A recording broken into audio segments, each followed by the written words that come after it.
Day 3 of our week-long trip exploring the Florida nature coast took us to the beautiful Cedar Key, but not before taking an extended detour down a famous country road, which for a brief period was home to a king.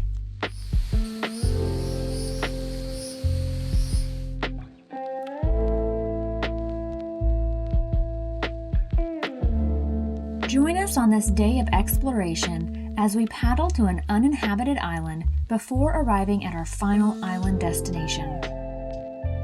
We'll show you around Cedar Key and where you can find some good drinks, great views, and some friendly bar cats. And stay tuned to the end where we'll show you a great place for dinner on the water and the best spot on the island to catch the sunset.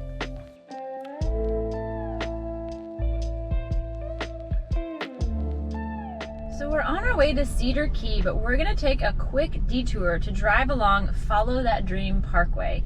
It was the location of an Elvis movie and we've never been on it before. Yeah, we've never actually seen the movie either, but we figure if it's worthy of an Elvis movie, then it's definitely worth checking out. Follow That Dream Parkway was named after the 1962 Elvis Presley movie called, you guessed it, Follow That Dream. The movie was filmed over 2 months in 1961. And was Elvis's 9th major motion picture. It was one of Elvis's more successful movies and also one of the few which was not filmed in California. Perhaps most interestingly, it was the site of this movie where Elvis met an 11-year-old Tom Petty, the nephew of one of the crew members. It was after this meeting that Tom traded his slingshot for some Elvis records and began following his own rock and roll dream. We followed that road as far as it would take us, which eventually led us to Bird Creek County Park and Beach. We initially thought we had this beach all to ourselves, but soon noticed we were surrounded by hundreds of little crabs who call this beach home.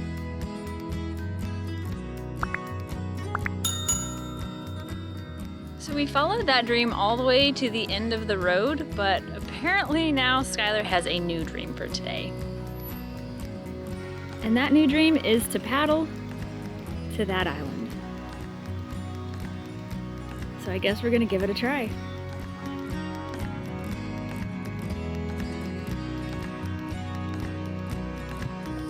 See you on the island. After making the first of a few questionable decisions on this trip, we hopped on our paddleboards on a quest to find secluded, sandy beaches. Our destination is that beach in the middle with that one palm tree. We just got our boards in the water here and already we see dolphins. They probably look pretty tiny and they're kind of behind Skylar right now. There's one. I think so. I think so. That was close. There's another one up right there. Do you see it? All right, let's get to the island. After a few more minutes of paddling, we arrived at the island, which was not exactly what dreams are made of. Skylar's dream came true today. We made it to the island. There is not much here, as expected.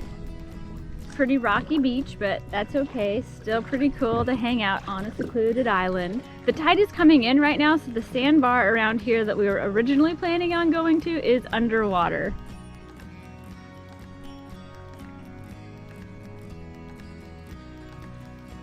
The island actually was a pretty relaxing and enjoyable experience for the first few minutes or so, but then the flies found us. They're really annoying when they find you. They don't leave you alone. Yeah. They were just like bugging me, like landing on my face and stuff, but you were getting bit. Today is a great example that following your dream does not always lead to happiness. So the white sandy beaches that we thought existed on this island from the mainland turned out to be primarily white rocky beaches. Also, this island is full of horseflies which have bitten both of us several times now. So I think it's time to find a new dream for today. That sounds good. Let's get out of here. See you later, horseflies. Undeterred by the experience at Horsefly Island, Skylar was not ready to give up on his dream, and we decided to paddle on a little further. we did find a sandbar. So we're gonna go check it out. It looks super tiny. This is more what I had in mind.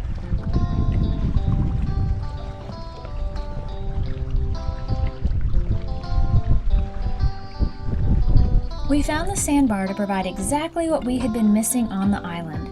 A nice, peaceful stretch of soft sand to relax on while not getting eaten alive by horseflies. So never mind what I said earlier. Today is actually an example of when you're chasing your dreams and things don't go as planned, just keep going and eventually things will work out.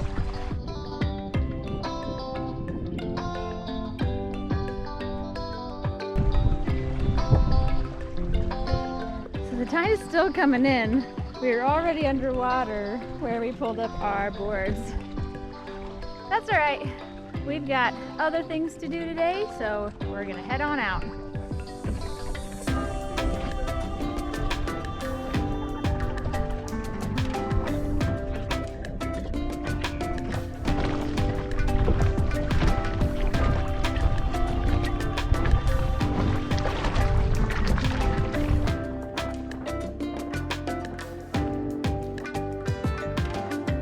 After a quick paddle back to the vehicle, we were eager to load up our boards and get back on our journey to Cedar Key.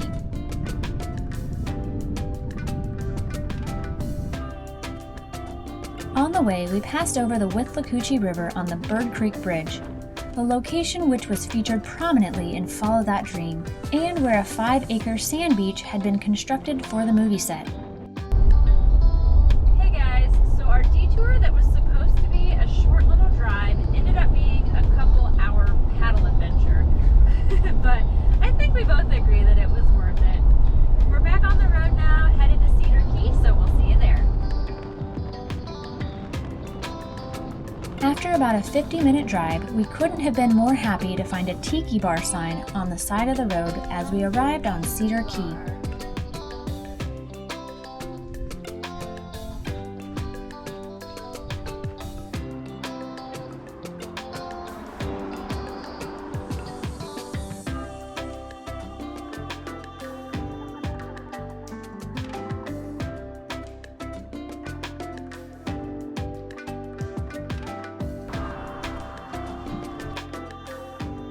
We found the Hideaway Tiki Bar to be a delightfully funky place with its vintage decor and recycled art.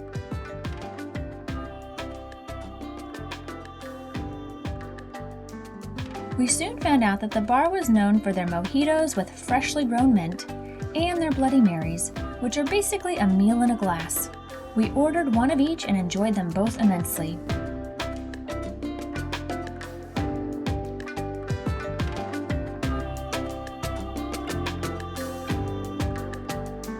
After checking out the water view at the back of the Hideaway, we were off to explore some more of the island. There's only one road leading to Cedar Key, and accessing the island requires driving through miles of mostly uninhabited Florida wilderness. We found this to give Cedar Key a very isolated and quiet feel, a refreshing change from the touristy Florida beach towns near our home in St. Pete. In fact, we noticed the island community to resemble more of an old, quiet fishing village versus a beach town, and we later learned that Cedar Key is actually the second oldest town in all of Florida. In search of food, drinks, and relaxation, we made our way to Dock Street, the location of the majority of the establishments on Cedar Key. We quickly made our way to the waterfront to take in some of the relaxing Gulf views. We made it here to Cedar Key. We're visiting on a Monday afternoon, and it seems to not be busy at all. Some of the businesses here are closed and there's not too much going on, which for us, that's okay because we're enjoying just being on the water and relaxing.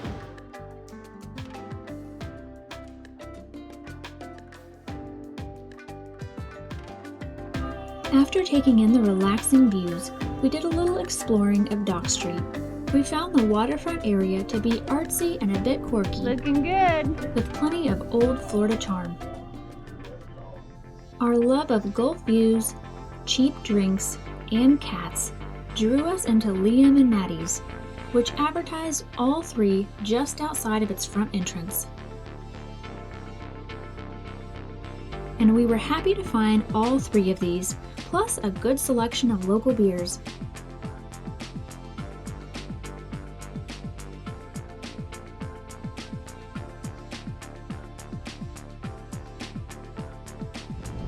Right now we have this entire waterfront balcony all to ourselves. A perk of being here on a Monday.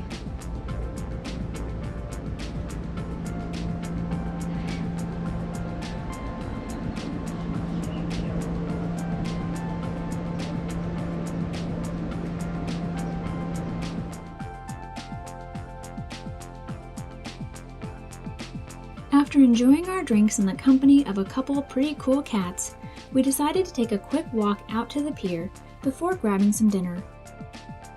We found the pier to be another relaxing spot with a great water view, occupied by only a few fishermen and pelicans.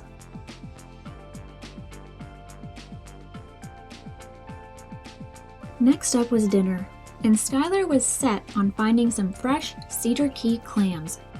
And the big cartoon clam outside of Steamers left no doubt that we had found the right place.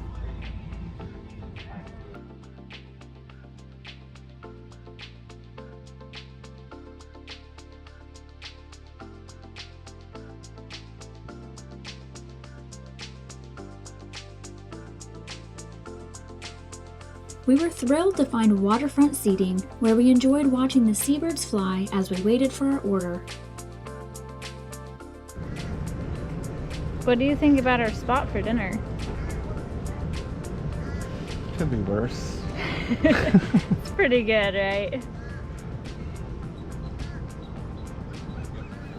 So we just got our food here at Steamers and we're really excited to try it. And one of the reasons that is because we got the clams and they are from Cedar Key. All right, Jamie, have you ever even had a clam before? Yes, I have. Have you? I have had a clam before. All right, let's see what you think about it.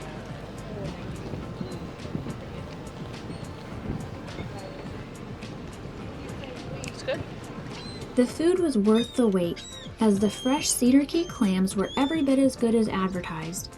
More surprisingly, we found the chicken wings to be some of the best we'd ever had, which we were not expecting from a seafood place.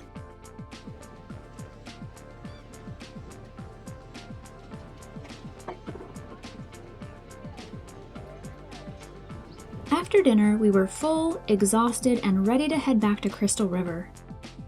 But first, we had to make one last stop by the location which we were told to have the best sunset views in all of Cedar Key. And that led us right back to where we started our day in Cedar Key, at the Hideaway Tiki Bar. As expected, the recommendation of the locals was a good one, as we capped off our day enjoying yet another beautiful Florida sunset. If you're interested in seeing more of our tour of the Nature Coast, the Gulf beaches, or other Florida content, please make sure to subscribe and turn the notifications on. If you enjoyed this video, make sure to give it a thumbs up and let us know in the comments. Thanks for watching!